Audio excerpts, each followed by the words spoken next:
#1 best Raid Shadow Legends Mythic Champions tier list. Fight me.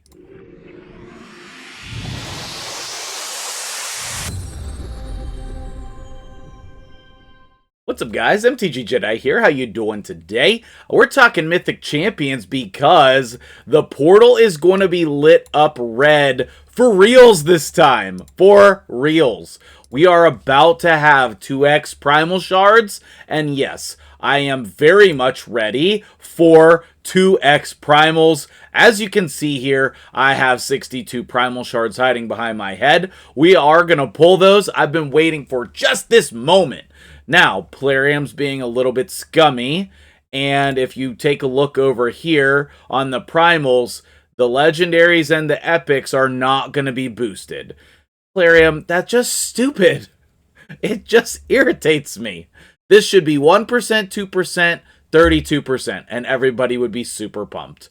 Maybe we'll get there eventually, but I still think it's a good time to pull your shards because the whole purpose is trying to get mythical champions, not legendaries, but having mythical and legendaries both at 1% is just weird and bizarre. But anyway, I'll be pulling my primal shards, and hopefully that'll be a video the same day as this is coming out, but we'll see. I mean, I don't know what to say. You know, I'm super happy with the Void Shard pulls from this weekend, and I wish that they would have waited a little bit longer, but I'll take what we can get.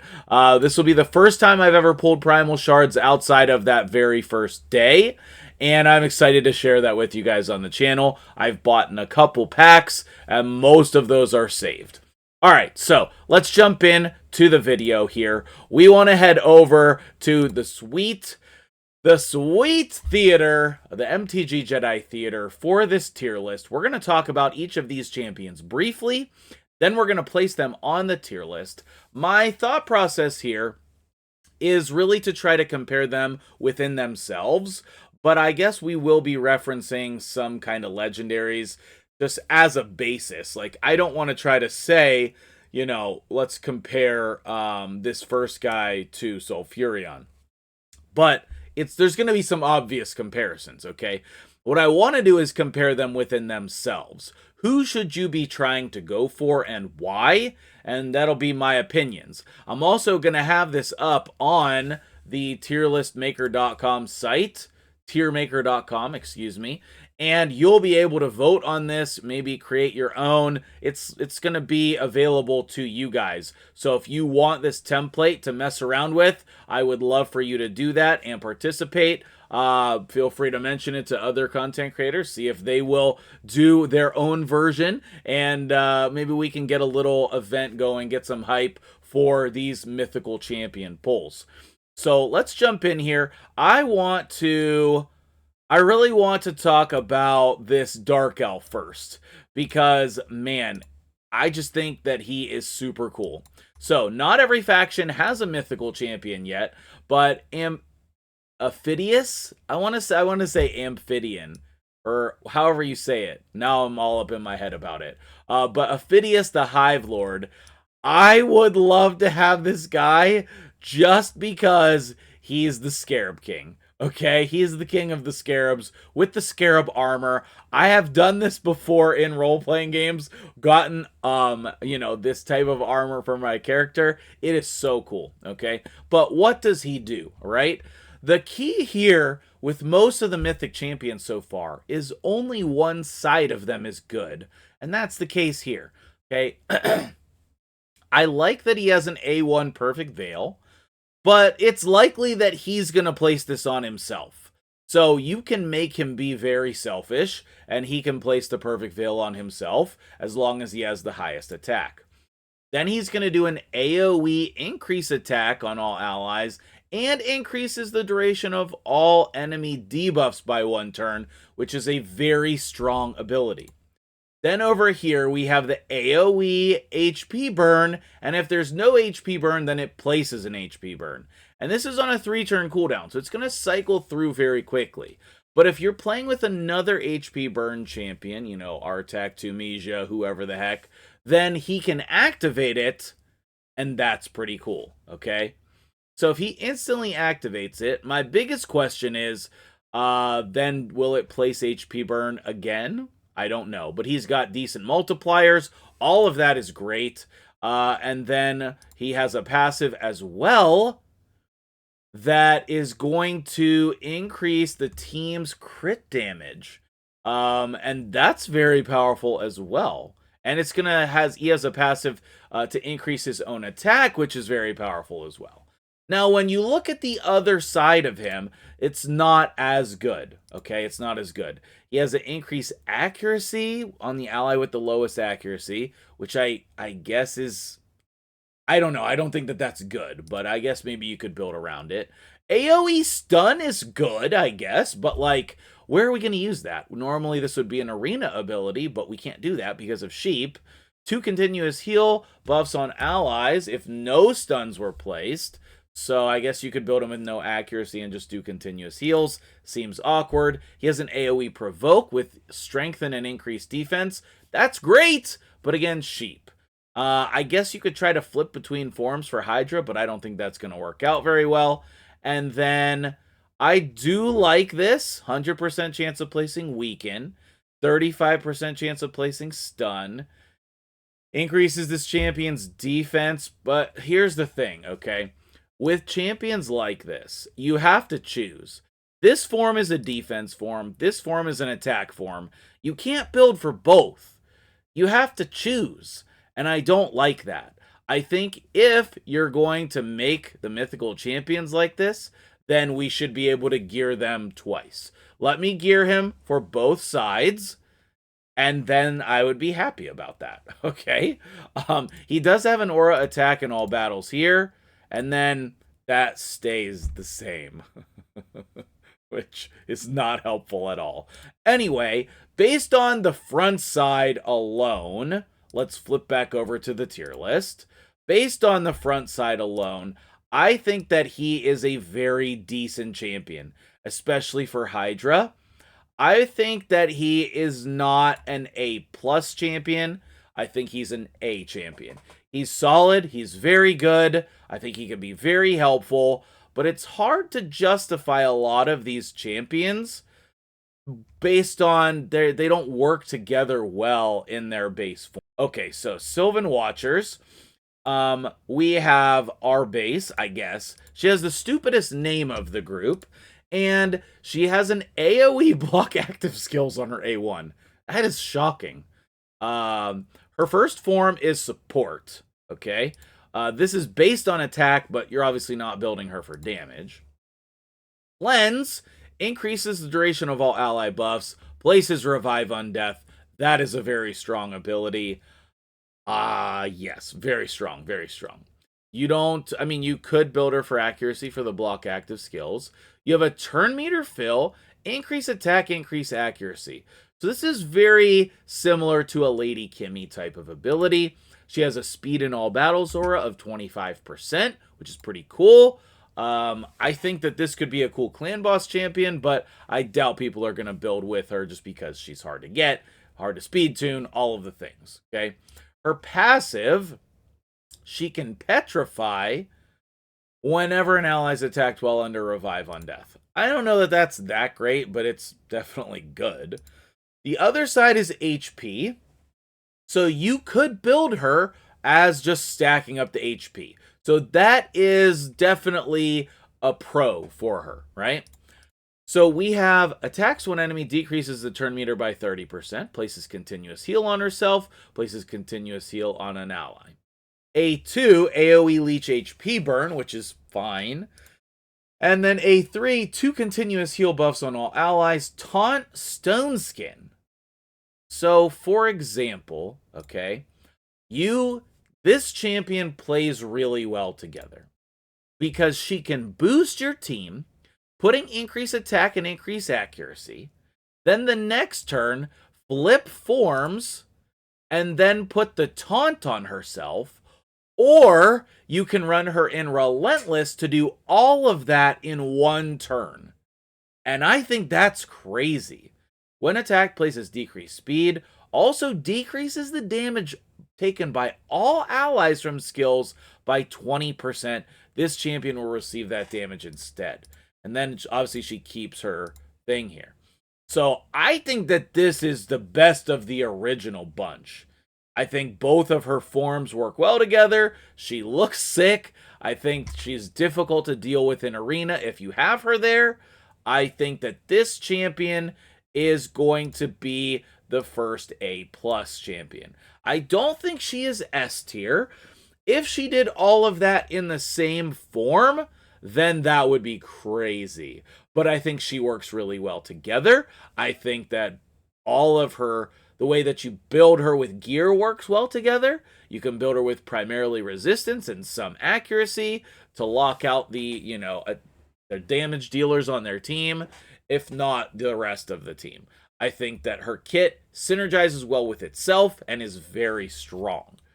Let's jump into some dwarf action over here. So Frolni's A1 will ignore 5% of the target's defense for each buff on this champion. You know me, I love this ability. I want to try it out. I did not test him on the test server. We'll see if I get him. Steals 2 buffs, can't be resisted, and then repeats it. Now, typically when someone repeats the attack or gets an extra attack, it puts the multipliers on again, but I haven't heard anything crazy about his multipliers doing that, so I think he just gets some extra attacks, which is cool. Okay, so AoE damage increases by 30% if this champion's max HP is higher than the target's max HP.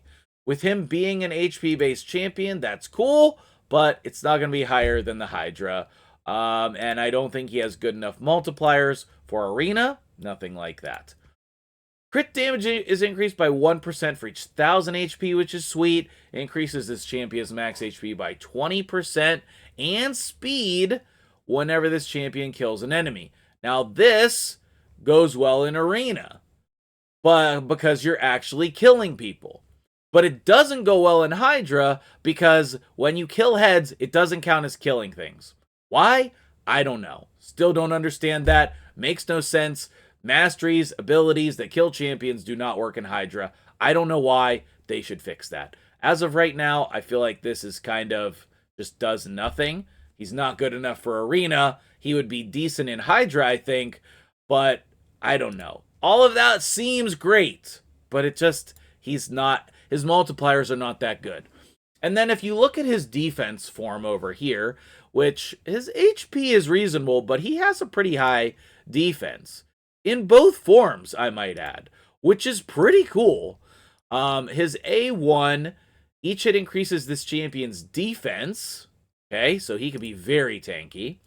He heals himself and then balances the HP. He does do ally protection and unkillable, and then a shield on all allies. So he's very protective. I don't know that you need that, but when attacked reflects 80% of the damage this champion receives back onto the attacker. So maybe this is just like, screw the first form, build him, stack the defense. He looks sweet in the full armor, I must add. And maybe he can be like a Krisk Duchess type of champion for Hydra to help you be very survivable. Also, I don't know, the reflect damage has got to do something, right? It's got to do something. I don't know. The reflect damage stuff works so weird in Raid. I don't get it. I think that he is definitely okay, but I don't think that he is super amazing, okay? I wish that he was, but I'm also going to put him in A. I think he is decent, but I don't think that his multipliers are good enough on the front side in order to do anything with the awkwardness of his kit. I think that he's a reasonable champion. Like, you'll build all of these A and A+ champions. You're going to build them. You'll probably build all of these mythical champions, I would guess. But I just don't think all of them are going to impact your account as much as you want them to. All right, so the next one up on the list, wait a second, is one of my favorites. Okay, and that is going to be Gharol. This orc chick is freaking sweet, okay? Don't be fooled by her first form. She is going to knock it out of the park on her second form, okay? she does have a nice thing here of removing shields and increasing the cooldown. Okay, cool. She has an AoE provoke with an unkillable. Okay, cool. It's like a Gnarlhorn legendary ability. Okay, fine. She removes block buffs, places ally protection. I don't know. This is a weird ability. Okay. It's just like a cleanse for block buffs specifically, which is fine. And then her passive, is also fine. It's like, kind of healing and stuff, and then decreasing the duration of the buffs. But listen, this is not where it's at, okay? Do not build her for her first form, because her second form is Beast Mode, okay? This is like AoE Turvold, okay? If Turvold could have an AoE, it would be Gharol Bloodmaul. It's so super good. Recently, I built her on William's account, who you've seen quite often if you're hanging around the channel for any amount of time, and she is so good, okay? She has an AoE A1, 20% chance of repeating the attack. Okay, awesome. Build her in Savage, though. AoE damage increases by 10% for each buff. Built-in, ignore 30% of the target's defense. And then that's it.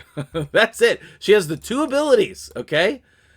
The passive, whenever an ally attacks, this champion has a 25% chance to team up with them and join the attack. And remember, she has an AoE. Damage increases as this champion's HP decreases. So she has the passive of Leo, she has the damage capability of Turvold, and an AoE A1 that can repeat the attack. She is Beast Mode. I don't think you can build her as an arena damage dealer. I don't think it's there, but maybe I'm wrong. I just haven't tested that. I do think she's Beast Mode for Hydra. So, with that being said, I think that this is going to be another A+ champion. She is very, very strong. Again, I don't think she can be S tier. Her 2 forms do not work well together. They're opposite abilities, opposite stats that you're building for. You're basically ignoring the front half and keeping her on the second half the entire fight. I'm excited to talk about the lizard, Lazarius. So let's jump over to Lizardman and see what he's all about. He's like an old hermit lizard. He's like a hermit wizard lizard. Okay, anyway. A1 shield, it's okay, whatever. It's proportional to his attack, which is super weird. But he's a support champion. His attack is kind of high. Like, I wonder if you try to build him for damage, what would happen. Before attacking, places block debuffs. Also decreases the duration of all buffs on all enemies. And then places block buffs. Okay? So he doesn't strip, but he basically strips. And you know me, I'm always looking for more block buff options of champions that are actually good and do things. So, I don't know about the A1, but I like the A2. The A3 is a turn meter fill that decreases the turn meter of all enemies, so you could use them in Arena. He places increased attack and strengthen, is that the only champion in the game who does that? And then his passive, at the start of this champion's turn, places Perfect Veil and increased accuracy on himself. Which, I don't know, it's such weird wording. That's what everybody tells me it does. Also, this champion receives 3% less damage, and so if you build his attack up, he takes less damage. At the end of his turn, revive a random ally passively with 50% HP, turn meter, and Perfect Veil. So, like, if you're playing Sun Wukong or something, he will revive him instead of Wukong reviving himself. He does have a speed in all battles, aura by 25%, which is really strong. Now, let's see the other side. That side, I love. I think it's very good. Okay, the other side is an attack-based champion side, and he's like, okay, I'm gonna, like, attack people. Now, with this guy, his first side, you get bonuses for building him with attack, right? So, like, if he places increased attack, so that makes his attack higher, but this is for 2 turns, so if you switch forms, it's gonna only be active for the following next turn or something. It's just awkward with the switching forms and buffs. I think that the buffs need to increase the duration when they switch forms. And we've said that a lot. But then obviously, with this... Wait, what is the other thing? Where's the...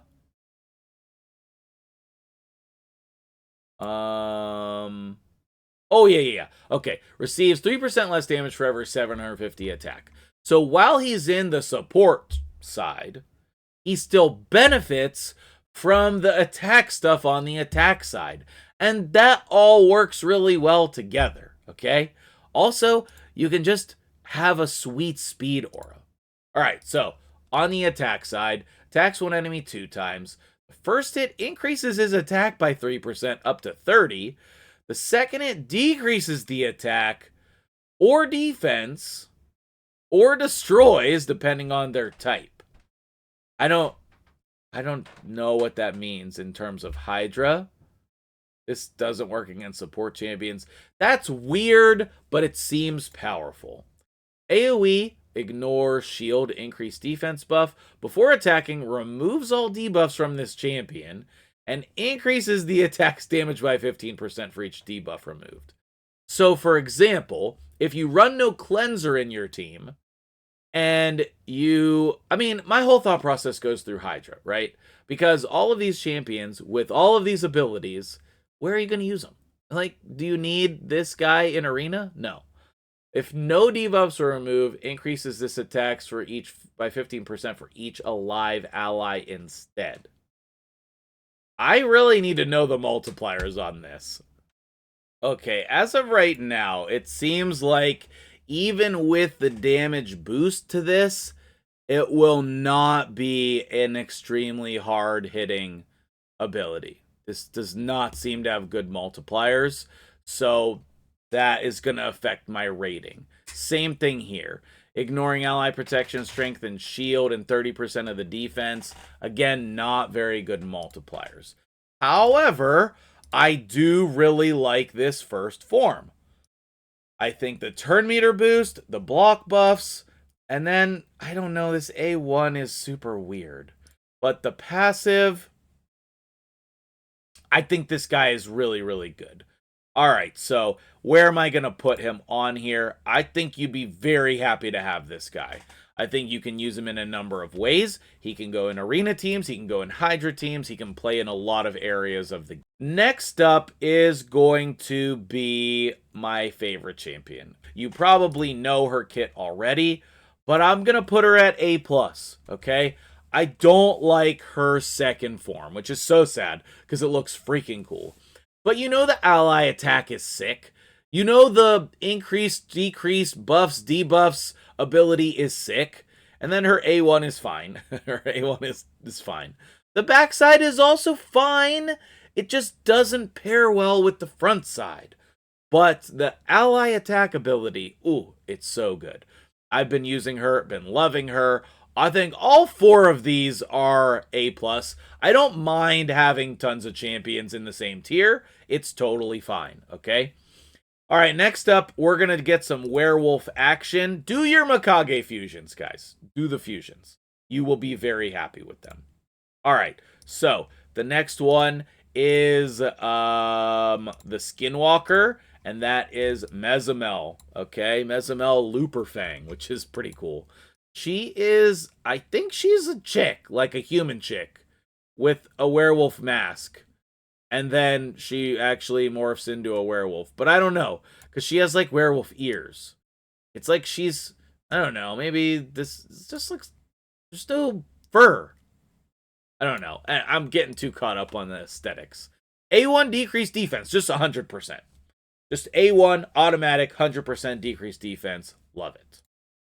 A2, double hitter, ignoring stone skin strength and ally protection, shield, places block revive if the target is killed. I mean, what's not to love? Other than the fact that her multipliers are embarrassing. Actually embarrassing. I mean, if your goal is to, like, you know, catch Hefrak off guard and, like, block revive on him, you're gonna succeed, okay? but this will never kill an ultimate. Death Knight, it's like a 2.6 multiplier. No, yeah, wait, 2.6 times 2. That's not actually that bad. That's 5.2, right? I don't know. I guess that's not that bad. And then her A3 does the increase attack, increase crit rate, increase crit damage, grants an extra turn. So you can build her like super low on stats and just pile it on. I don't know, maybe that's alright. Maybe that's alright. And then the passive, she's going to heal by 20%, so she has a built-in lifesteal. Places Revive on Death every time they kill an enemy. I don't know, I just thought, like, this was not good enough. And what is this weapon? Looks like a bone with fangs. That's weird. Anyway, it's okay. It's okay. Let's see when she transforms into a freaking sweet werewolf. Okay, she's a werewolf now. Alright, what happened to the staff? We don't know. AoE will not trigger counterattacks. Okay, fine. Places an extra hit on enemies under True Fear. Never gonna happen. AoE double hitter. Places True Fear for 2 turns. Can't trigger counterattacks. Will ignore unkillable and block damage. Fine, okay, but where's the stone skin part of that?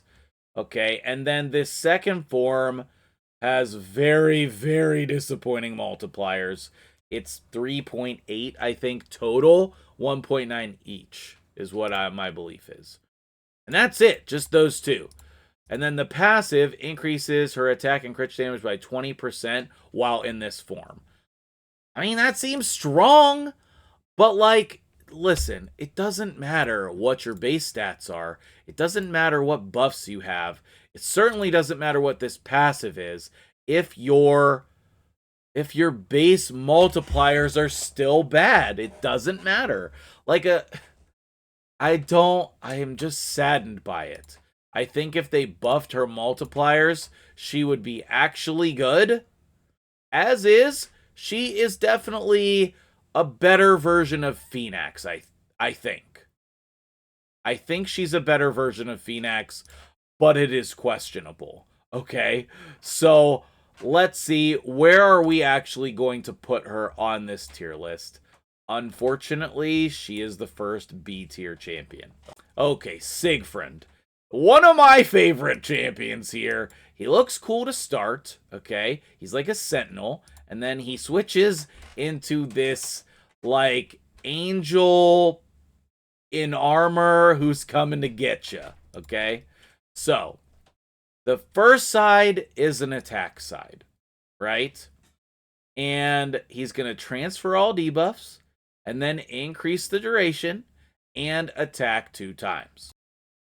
I don't know. I mean, like, in theory, it's got reasonable multipliers. But I don't know. I don't think that it's good enough. And, like, the AoE, he's going to get a turn meter boost, reset the cooldown of his main attack here. If it kills 2 or more enemies. But this has got, like, Kale multipliers. Okay? This is not bad. It's, like, reminiscent of a Baron or a Draco type of an ability here, but I just don't think it's good enough.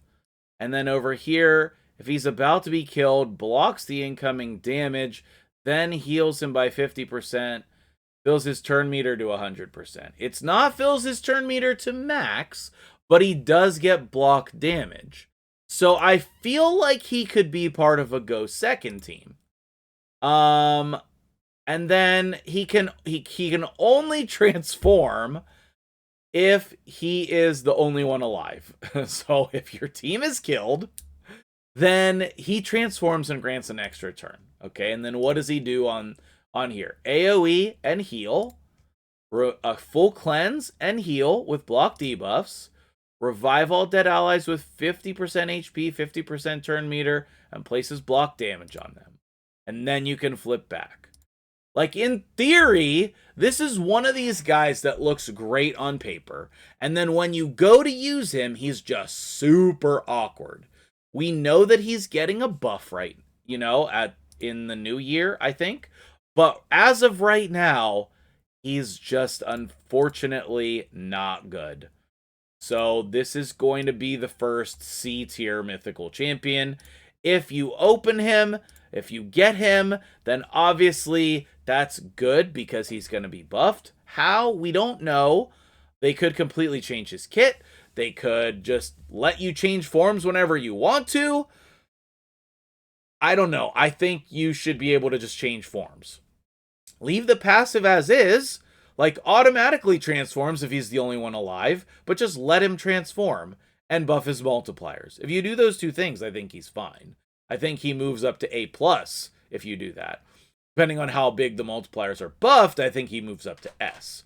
I think he has a ton of potential, and I would be wanting to build him for a go second team. I would. Especially if they have no buff strips. You just like let your team get nuked, and then you revive them. It's sort of like a cardinal strategy, but you don't need stone skin. You can build him for damage. I think it could work out. I don't know.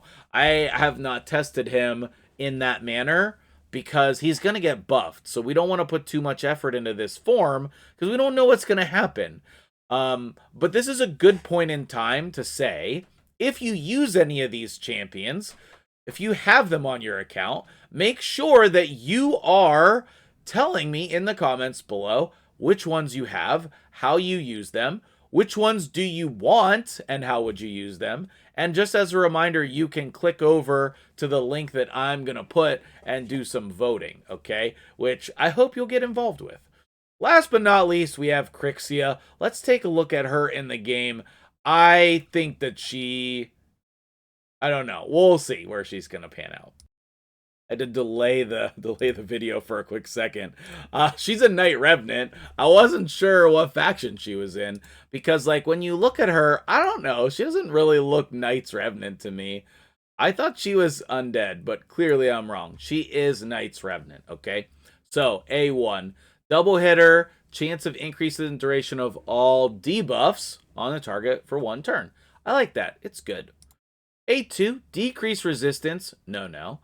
Block buffs. Yes. Also decreases the turn meter by 20%. No. It's like kind of an awkward ability. AoE, buff removal, which is great. So she can go remove all buffs, then place block buffs. But like, it's 2 separate abilities. But this one increases the cooldown of all enemy skills by 3 turns. So, let's quickly compare with the other champions who do that, okay? So, we have Yumiko as like the #1 culprit, right? Increases the cooldowns by 3 turns, okay? And then we have our fellow orc guy. He is top, and he puts the skills on cooldown, period. So if it's a 7-turn cooldown, they go on cooldown, right? So Warlord's still better, okay? But obviously, Yumiko, what she does is resets the cooldowns, not just putting them on cooldown. Like, we know her more for resetting the cooldowns, okay? She resets the cooldowns, but also puts other skills on cooldown. It's very, very strong. So how does that compare with this version of that ability? Removes buffs and puts their skills on cooldown for 3 turns. Which, that buff removal is probably going to trigger sheep. So you might want to have resistance on her and accuracy. Resistance and accuracy. She's going to ignore 20% of their resistance. So you're not going to need as much accuracy as what you would normally have. And then her passive, she's immune to stun, which is cool. Increases this champion's accuracy by 1 for every 2 resistance they have. So you want to stack her with resistance, and then she automatically gets a lot of accuracy. Very Mithrala-esque. She also has a resistance all battles aura. So all of that is crazy. What does her other form do? Okay. When she's the Night Queen, her hair's on fire and she becomes a Super Saiyan. She attacks 1 enemy 2 times. She has a 50% of decreasing the duration of all debuffs, which is fine. She has an AoE block debuffs, increase resistance, fills the turn meter.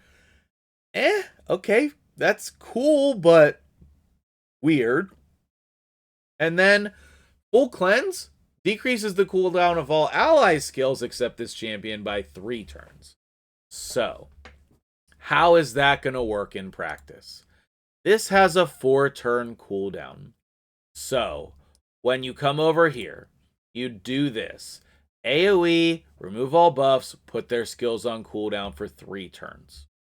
Then, you are going to transform, probably you're going to transform into her other form, okay?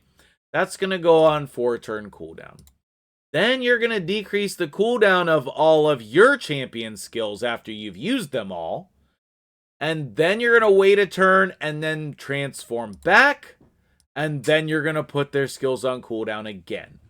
So as long as she's fast with resistance and accuracy, I'm pretty sure they're fully locked down for the entire fight in Arena. Okay? The entire fight. I think you can switch back and forth. All of the form goes together really well. She's immune to sleep, which is really important for Sifi. Increases this champion's speed by 1 for every 10 resistance they have. So you're going to be able to cycle through those abilities quickly. Still obviously keeps this. In this form, she's support. In this form, she's support. 20, 26. What is changing? In this form, she has 50 resistance. In this form, it's balanced between resistance and accuracy. In the second form, do we need accuracy at all? No. So instead, since we don't need accuracy in this form, that converts to resistance? I mean, that's really strong. That is really strong. And so, to end the video here, I think you know where this is going, okay? We have our first S-tier mythical champion. She's the one you want, okay? Regardless of whether you want to increase the cooldowns or decrease the cooldowns, she does both. She does the Yumiko stuff. Now, I don't think Yumiko can lower her cooldowns. Yumiko can only lower Yumiko's cooldowns, that's not at all how it should work. I think they should fix that, but I'm going to abuse it until they fix it. Alright, so we have our tier list finally in action. 4 A+ champions, 1 S tier, 2 A tier, 1 B tier, 1 C tier. What do you think about this tier list? I know that it's the #1 best on the internet because I think it's the only one on the internet. Let me know what you think in the comments below, and make sure you comment about your thoughts on all of these different things that I've shared with you today, and have a wonderful day. I appreciate each and every one of you, and I hope you have some good luck pulling mythical champions. I will definitely have a video pulling mythical champions at some point. I don't know what I have to do, but I will definitely make time for that. Have a great day, and I'll see you guys in the next one.